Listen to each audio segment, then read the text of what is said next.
또 우리는 오늘 이제 요한이 목격한 환상으로부터 시작을 할 거예요. 먼저 14절을 한번 보겠습니다. 14절에 자, 우리 한번 같이 읽어볼까요? 시작.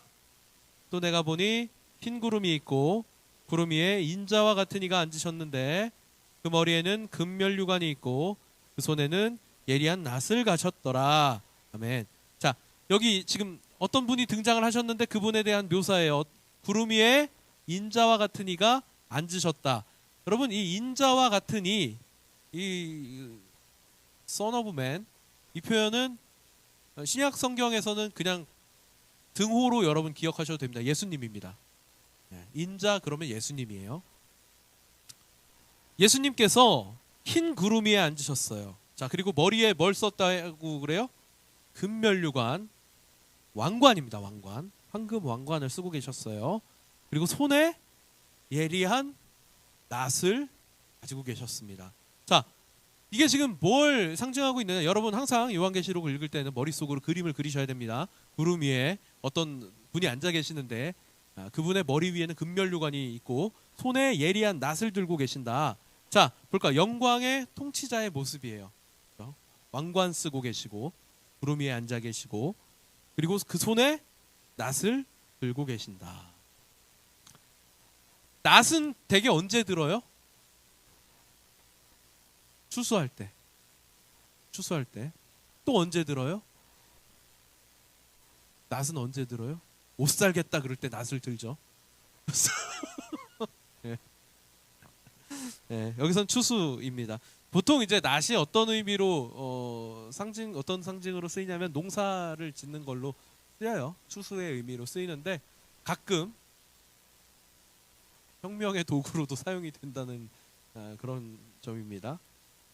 심판의 도구처럼 비추어질 수 있는데 일단 오늘은 이제 추수에 대한 이야기고 이 예수님 손에 들려있는 이 낫은 추수의 도구로서 그렇게 사용이 되고 있습니다. 자, 볼게요.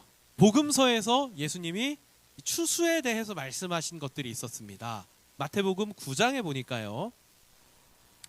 마태복음 9장에 보니까 예수님께서 제자들에게 이렇게 말씀하십니다. 이에 제자들에게 이르시되 추수할 것은 많되 일꾼이 적으니 그러므로 추수하는 주인에게 청하여 추수할 일꾼을 보내주소서 하라 하시니라. 자, 이게 예수님께서 추수에 대해서 언급하신 거예요. 또 있습니다. 요한복음 4장에 보니까 너희는 넉 달이 지나야 추수할 때가 이르겠다 하지 아니하느냐. 그러나 나는 너희에게 이르노니 너희 눈을 들어 밭을 보라. 희어져 추수하게 되었도다.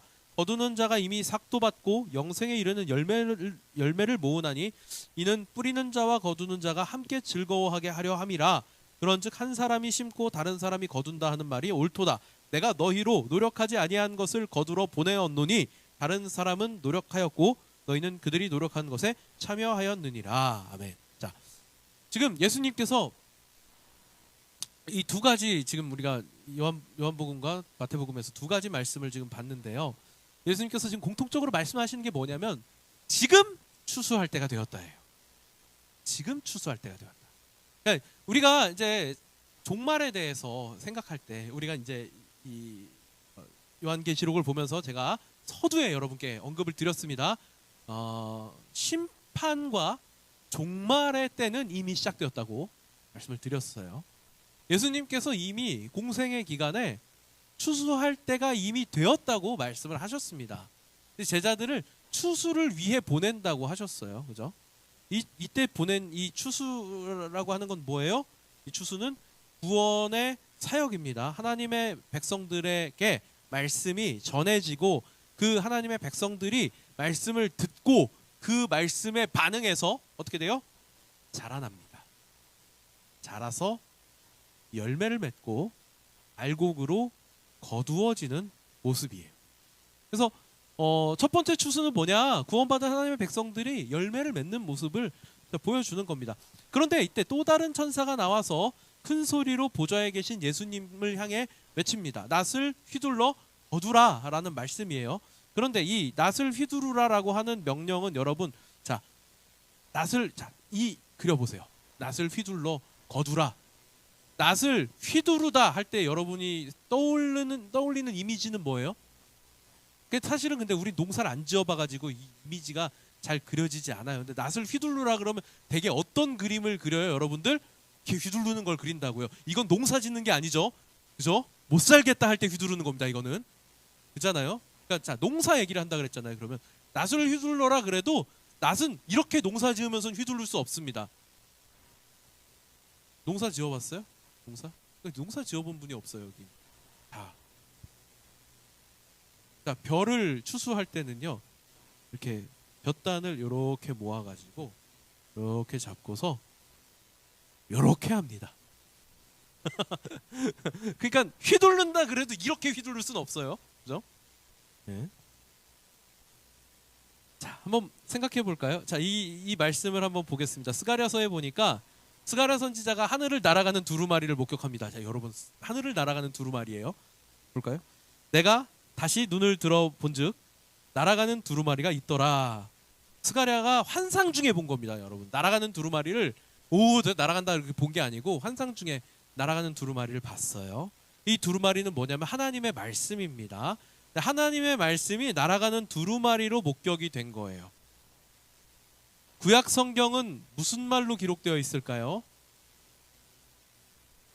잘 모를 수도 있습니다. 이건 제가 교육부로 보내지 않을게요. 몰라도. 네.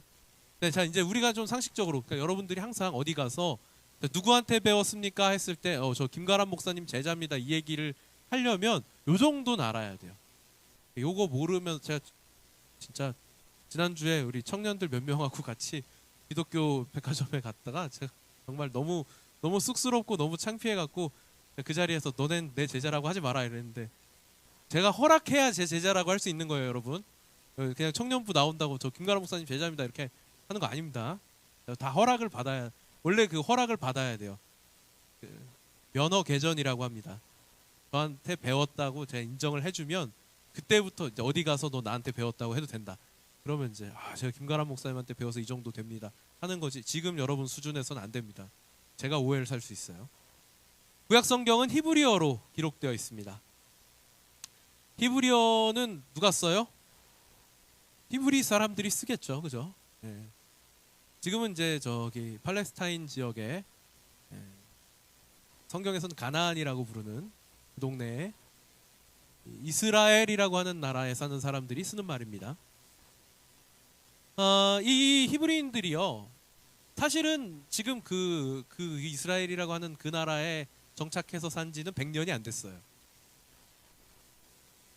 어떻게 됐느냐? 예수님 당시에 로마가 이 동네를 지배하고 있었잖아요. 그 이전에도 이미 외세의 다른 민족들에 의해서 계속 지배가 되고 있는 중이었었습니다. 그러니까 통일 왕국이던 시절, 그리고 이제 남왕국 북왕국으로 분열된 이후에 북왕국이 먼저 망하고 남왕국도 망했어요. 그때 이후로 이들은 자기 나라를 가져본 적이 없었습니다. 그래서 자기 나라가 없는 민족은 원래 어떻게 되냐면요, 굉장히 비참합니다. 뿔뿔이 흩어지고요. 우리도 옛날에 그랬었어요. 그래서 우리도 이제 조선이라고 하는 나라가 있었고요. 조선이라고 하는 나라가 한번 해보겠다고 이름은 대한제국으로 바꿨는데 제국이라고 할 만한 게 아무것도 없었습니다. 그래서 일본한테 결국에는 이제 국권을 뺏기죠.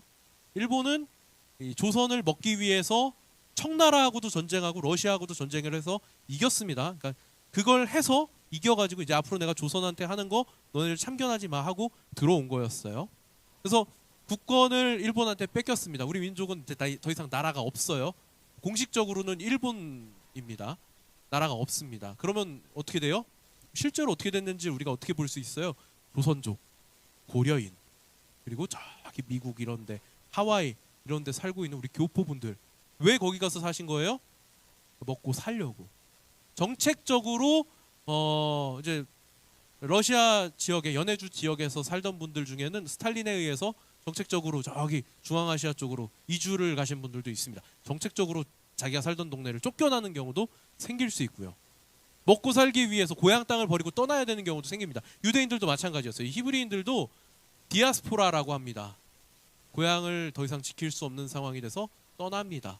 자, 떠났어요. 1세대, 2세대 지났습니다. 할아버지 할머니 때는 고향의 기억이 선명하겠죠. 그런데 그곳에 이제 뿌리를 내리고 살게 됩니다. 아버지 때가 되고 이제 나한테 왔어요. 나는 이 동네에서 태어나서 이 동네에서 먹고 살았습니다. 그러면 나한테 한국말이 편해요? 이 동네 말이 편해요? 이 동네 말이 편할 거예요. 그죠? 유대인들도 마찬가지였습니다. 그래서 이 디아스포라 히브리인들이 자기들 말보다 뭐예요? 동네 말이 더 편해졌어요. 원래 성경은 히브리어로 기록되어 있기 때문에 성경을 가르치려면 히브리어를 배워야 되는데 히브리어는 배워봐야 쓸데가 없잖아요. 성경 읽는 거 말고 쓸데가 없어요. 어떻게 해요? 그래서 히브리어 성경을 세계 공용어로 번역할 필요가 생긴 겁니다. 그래서 이때 그리스어가 당시 이 중근동 유럽 지역에서 공통적으로 사용하고 있었던 언어였기 때문에 구약 성경을 그리스어로 번역하는 작업을 하게 돼요. 이때 번역된 그리스어 구약 성경을 70인역이라고 합니다.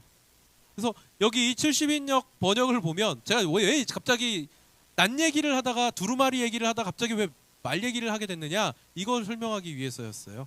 하늘 날아가는 두루마리, 아까 제가 우리 스가랴서 읽었는데 하늘을 날아가는 두루마리를 뭐라고 번역을 해놨냐면 낫으로 번역을 해놨다는 거예요.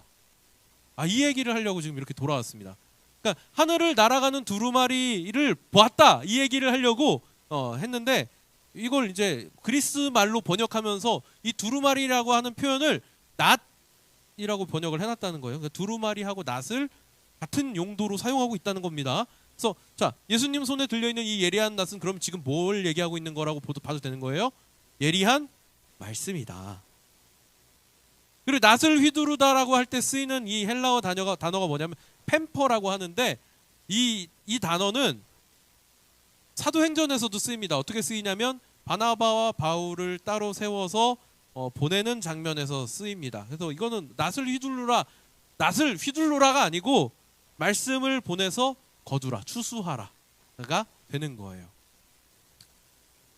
오늘 우리가 본문에 보니까 익었다고 하는 표현이 2번 등장을 하는데요. 이 2번 등장하는 게 다 익었다기 때문에 여러분 그냥 같은 표현인 것 같지만 사실 다른 표현입니다. 그래서 첫 번째 추수에서 익었다라고 할 때 익었다는 뭐냐면 이런 거예요. 자, 노는요. 노는 여러분 논 본 적 있어요? 그냥 이렇게 지나가다가 본 거 말고 논 안에 이렇게 가본 적 있어요? 자, 벼는요. 쌀은 논에서 자랍니다. 근데 논은 일반 밭하고 조금 다른 게 뭐냐면 물이 채워져 있어요. 처음 알았어요 혹시?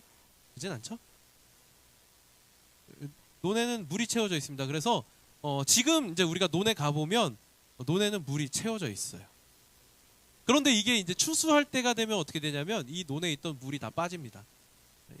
그래서 마른 땅이 드러나요. 그때 이제 추수를 하는 거예요. 그래서 첫 번째 추수에서 익었다라고 하는 표현에는 마르다라고 하는 뜻이 들어 있습니다.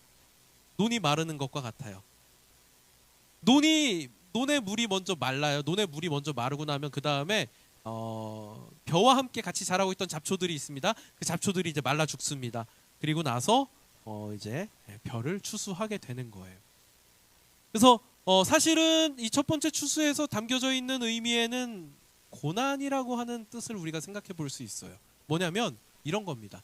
믿음이 신실한 성도들은 추수의 때가 될 때까지 고난을 겪게 됩니다. 그렇죠? 교회에 예수님께서도 그런 표현을 쓰세요. 교회에도 가라지가 자라는데 뽑지 말고 내버려둬라. 왜냐면 알고까지 같이 뽑힐까 두려워합니다. 이렇게 말씀하시거든요. 그래서 여러분 안에도 우리 안에도 신실한 믿음을만 가지고 있는 게 아니고요. 여러분 마치 가라지와 같은 그런 사람들도 있을 수 있습니다.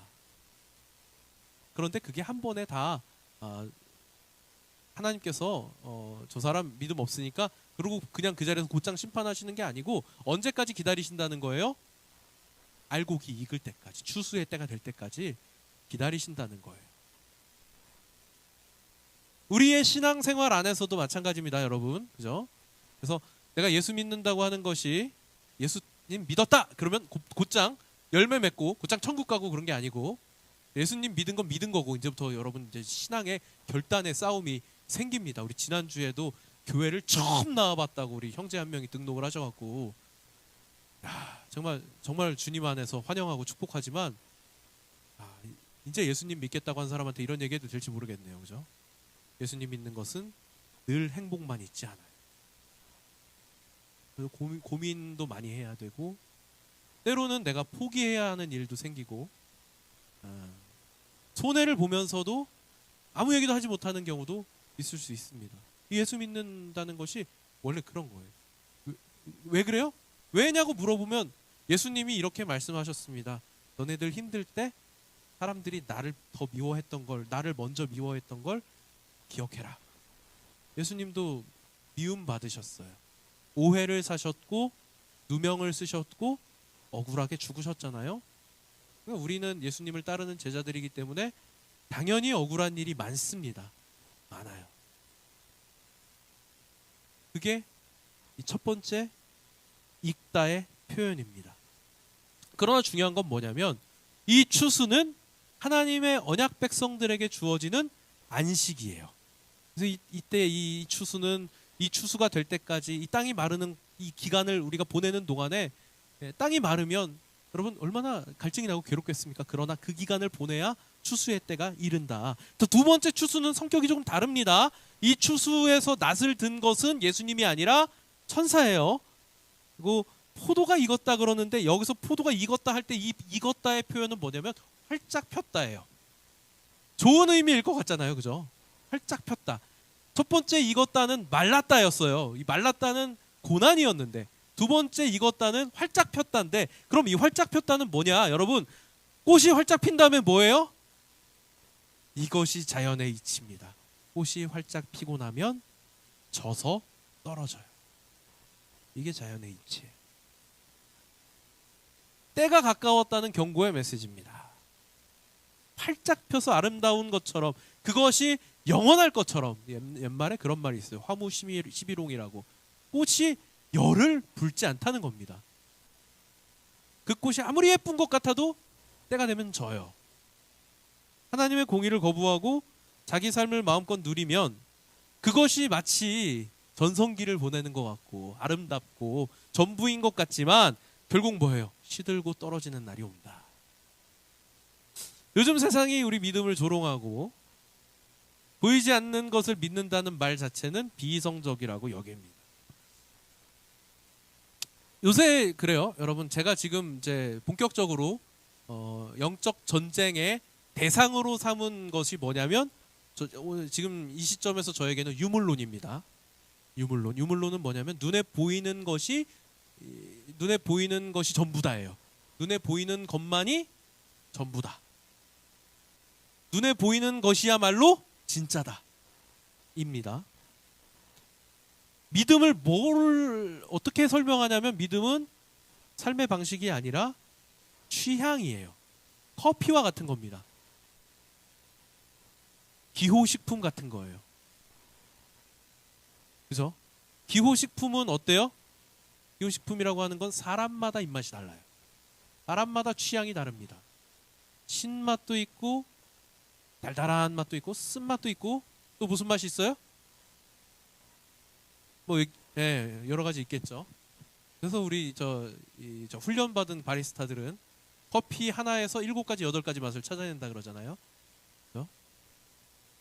근데 오늘날 세상이 유물론자들이 이 신앙에 관련해서 이야기할 때 이걸 마치 취향처럼 이야기를 한다는 거예요. 우리에게는 여러분 이것이 진리의 문제, 죽고 사는 문제인데 취향 문제로 얘기합니다. 이게 취향 문제가 되면 어때요? 제가 요새 아주 심각한 영적 전쟁을 치르고 있습니다. 있어요. SNS 거시기 글 쓰는 SNS. 마음이 막 혼탁해져가지고 저도 막 썼다가 지웠다가 저희 아내한테 혼났다가 막 별짓을 다 하는데 그럽니다. 막 어떤 교회는 뭐가 어떻고 어떤 교회는 뭐가 어떻고 여러분 이게요 결코 좋은 모습이 아니에요. 우리가 한 가지 중요한 건 뭐냐면 여러분 한 가지 정확하게 한 가지 우리가 확인해야 될 것은 뭐냐면 예수 그리스도 안에서 우리는 하나여야 합니다. 이건 분명히 우리가 확인하고 가야 돼요. 예수 그리스도 안에서 우리는 같은 신앙을 가지고 있어야 합니다. 여러분 이건 정말 확인해야 될 문제예요. 왜 그러냐면 지금은 여러분 그냥 내가 가서 보니까 나는 기독교는 좀 내 취향이 안 맞는 것 같아. 그러면 다른 종교 가도 되는 거예요. 여러분 그러면 안 됩니다. 우리 주 안에서 같은 신앙을 누릴 수 있기를 축복합니다. 나는 조금 교회에서 쿵짝쿵짝 하는 게 내 취향에 안 맞아. 제가 좀 그런 편이잖아요. 아시죠? 그냥 쿵짝쿵짝하고 막 이렇게 과거에 제가 청년이던 시절에 제가 가지고 있었던 반골적인 성향이 그랬습니다. 왜 교회는 되게 인싸들만 누릴 수 있는 문화인 것 같다. 좀 그랬어요. 제가 느낄 땐 그랬습니다. 그래서 저는 자발적으로 교회에서 아싸가 됐습니다. 그랬어요. 교회에서 막 청년 회장도 하고 막 찬양 인도도 하는데 아싸였어요. 가능할까요? 가능합니다. 제가 자발적으로 아싸가 되고 나니까 제 주변에는 저와 성향이 비슷한 친구들이 모이기 시작을 했습니다. 아싸들이 모이면 무슨 얘기를 할까요? 좋은 얘기는 안 해요, 사실. 네. 불만을 표현하죠. 누구는 어떻고 누구는 어떻고. 그것조차도 잘못됐다는 걸 결국엔 제가 깨닫게 됐습니다. 우리는 주 안에서 같은 신앙을 가지고 있어야 합니다. 그래서 제가 말씀드린 거예요. 네. 어떤 사람은 사람들과 사귀고 교제하는 것이 즐겁고 기쁜 사람도 있고요. 어떤 사람은 그게 되게 부끄럽고 힘든 사람도 있어요. 괜찮습니다. 그냥 우린 주 안에서 하나이면 돼요. 어떤 사람은요, 빨간색 당을 지지하는 사람도 있고요. 정치 얘기를 또 꺼내네. 어떤 사람은요, 파란색 당을 지지할 수도 있습니다. 괜찮습니다. 그건 중요하지 않아요. 그건 진리 문제가 아니에요. 그러나 주 안에서는 하나가 되어야 합니다. 아시겠죠? 극단적인 예를 말씀드린 거예요. 우리 예수님께서 애초에 그러지 않으셨어요. 열심당원이었던 시몬도 제자 삼으셨고 세리였던 마태도 제자 삼으셨습니다. 여러분, 주 안에서 하나여야 한다는 것이 우리에게 중요한 사실이고요. 그 믿음은 보이지 않는 것들에 대한 믿음이라고 하는 것을 여러분 기억하셔야 됩니다. 오늘 제가 수련회 얘기 잠깐 하려고 그래요. 히브리서 11장 3절에 우리 이번 수련회 주제 말씀인데요. 믿음으로 우리는 세상이 하나님의 말씀으로 지어진 것을 안다. 여러분, 그냥 무신론자들, 유물론자들은 이 말씀의 정면으로 그냥 딱 대비되게 되어 있습니다. 세상은 하나님 말씀으로 지어졌어요. 유물론자들, 무신론자들은 뭐라 그럽니까? 세상은 물질에 의해서 창조됐다 그래요. 우연과 우연을 거듭해서. 아시죠? 제가 여름 수련회에서 주제 뭐예요? 보이는 것을 넘어 말씀으로 세상을 보자고. 물론 그때 더 깊이 다루겠지만, 그때 이제 본격적으로 이 문제를 다루겠지만, 어쨌든 오늘 이 말씀 앞에서도 우리는 이 질문을 던져야 하는 겁니다. 여러분, 이게 곧 추수의 어떤 그 구별점이 되는 거예요. 내가 보이는 세계를 근거로 삼고 있는가, 아니면 보이진 않지만 영원한 하나님의 말씀을 내 삶의 기준으로 삼고 있는가. 여러분, 두 종류의 추수가 있다 그랬는데 이 두 종류의 추수가 갈리는 것이 바로 그겁니다. 그래서 지금 세상이 전부인 것처럼 생각하고 세상이 주장하는 바가 진리인 것처럼 따르는 사람들, 그들이 말하는 것이 마치 이성적인 것 같고 진짜인 것 같지만 꽃은 열을 붉을 수가 없습니다. 때가 되면 시듭니다. 그리고 그게 활짝 폈다고 느껴질 때 더 빨리 시듭니다. 화원에 가서 꽃을 살 때는요, 그래서 활짝 핀 걸 사는 게 아니고 조금 덜 핀 걸 사죠. 조금이라도 오래 보려고. 이게 무르익었다 무르익을 때까지 익었다면 이젠 질 때가 된 거예요. 아시겠죠? 우리 성도들은 보이는 것이 전부가 아니라는 사실을 믿음으로 고백하는 사람들입니다.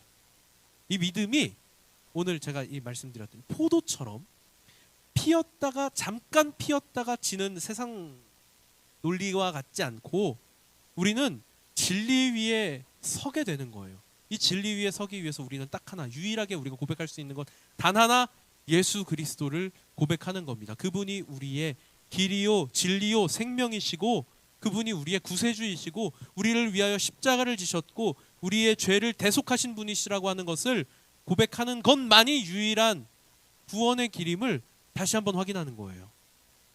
포도는 수확되면 틀 속에 던져져서 밟히게 되고, 이 어떤 이미지를 지금 떠올리게 하는 거냐면 와인 만드는 과정이에요. 포도를 수확하면 우리는 대개 수확한 포도를 그냥 먹잖아요. 근데 저 유럽에 가면 유럽 포도들은 우리가 먹는 포도보다 좀 덜 달고 딱딱하고 그렇거든요. 신혼여행 스위스 갔던 거 여러분 혹시 아시나요? 거기 가면 아주 그냥 막 굉장합니다. 멋있고 막 엄청 좋고. 근데 제가 특별히 인상 깊었던 게 뭐냐면 포도 농장들이 이렇게 쭉 있는데 정말 대단하더라고요. 근데 그 포도들은 다 수확해가지고 어떻게 하냐면 다 이 와이너리로 갖고 가갖고 와인을 만드는 데 써요.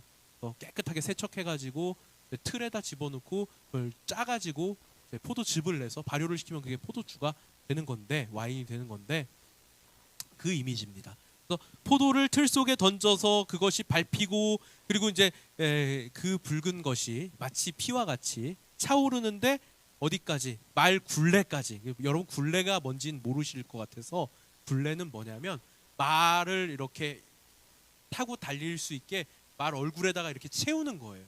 그게 굴레입니다. 말 굴레까지 차올랐다는 겁니다. 말이 크기가 사람 키만 하잖아요. 더 크잖아요. 그러니까 거의 우리 사람 코 이런 데까지 올라올 정도로 그 피가 차오른다는 거예요. 여러분 이런 두려운 표현들이 지금 왜 사용되고 있는 거예요? 하나님께서 하나님을 대적한 이들을 향하여서 얼마나 진노하시는지를 보여주는 겁니다. 그러니까 제가 요한계시록 이 대목쯤 왔을 때는요, 우리가 이걸 확인해야 돼요. 우리가 알고 있는 하나님, 물론 사랑의 하나님이시죠. 용서하는 하나님이시죠. 내 죄를 기억하지 않겠다 말씀하십니다. 그런데 중요한 건 뭐냐면요, 하나님을 대적하면요, 하나님께서 그것을 너무나도 싫어하시는데, 얼마나 싫어하시냐면 이렇게 진노의 표현들을 막 사용하셔가지고 이런 완전한 심판 이야기를 막 하시는 거예요. 하나님을 대적했던, 세상을 따라갔던 유물론자들, 물질이 전부라고 이야기했던, 특별히 기독교 신앙을 비판하고 비웃고 조롱하는 자들 어떻게 된다는 거예요? 다 심판받는다는 이야기입니다. 두려운 심판이 이들에게는 있다는 거예요. 우리가 물론 하나님, 사랑의 하나님이라고 이야기하지만 여러분, 항상 하나님은 두 가지를 다 갖고 계신 분이십니다. 양면적인 분이세요. 언약 밖에 있는 이들, 하나님의 백성에서 끊긴 자들 심판받는 겁니다. 이 심판은 어디서? 성 밖에서. 하나님의 백성들은 어디서? 성 안에서.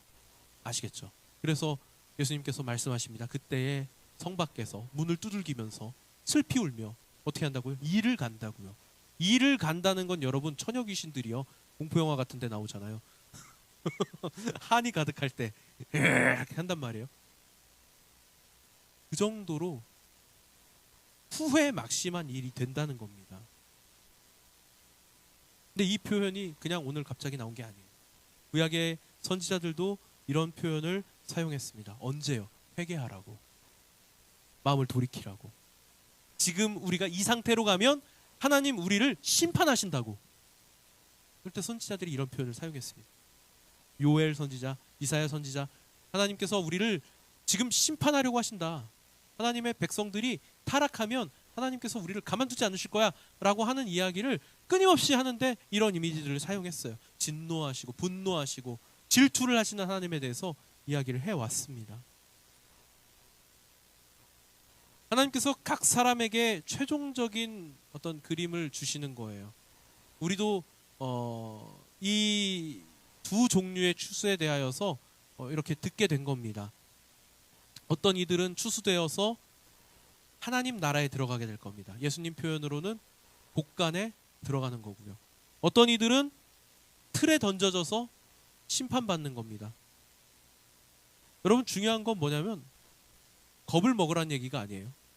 겁을 먹으라는 이야기가 아니고, 담대한 마음을 가지고 이 추수가 반드시 임할 것을 우리가 기억해야 한다는 겁니다. 알곡으로 자라도록 부르심을 받은 성도들은요, 여러분, 지금 이 순간에도, 심지어는 땅이 마르는 과정 속에서도 우리는 열매를 맺게 될 거예요. 그러나 하나님의 부르심을 받지 않은 이들은 지금 바로 이때에 세상을 쫓아, 세상이 좋아서 진리 대신 취향을 쫓아 그렇게 살다가 그 꽃이 시드는 날 결국에는 틀에 던져져서 짓밟히게 될 것이다 라고 하는 무서운 심판의 말씀이 오늘 우리에게 주어진 것입니다. 모두 자리에서 일어나겠습니다. 어렵죠. 심판을 이야기한다는 것은 어렵습니다. 우리가 하나님께서 최종적으로 최후의 순간에 우리를 심판하실 것이다라고 하는 것을 여러분들 기억하셔야 됩니다. 늘 죄에 대하여서 용서를 이야기하는 것이요. 물론 우리가 받은 은혜에 대한 감사의 표현이긴 하지만 여러분 그것은 반쪽짜리예요. 죄가 얼마나 무서운지에 대해서 이야기해야 되고요. 하나님께서 그것을 얼마나 싫어하시는지 그리고 얼마나 진노하시는지에 대하여서 분명하게 말할 수 있어야 합니다. 예수님 믿는 것과 믿지 않는 것에는 아주 큰 차이가 있고요. 그리고 그것은 결국 때가 되면 추수의 때가 되면 두 가지 모습으로 나눠지게 될 거예요. 말씀드린 대로 우리는 어떤 어려움 속에서도 신실하게 열매를 맺어낼 겁니다. 여러분들에겐 그런 능력이 없어요. 저도 압니다. 그러나 우리 하나님께서 하실 겁니다. 하나님을 의지하시고 어떤 상황에서도 우리를 품에 품으시는 하나님의 은혜를 함께 오늘은 찬양하기 원합니다.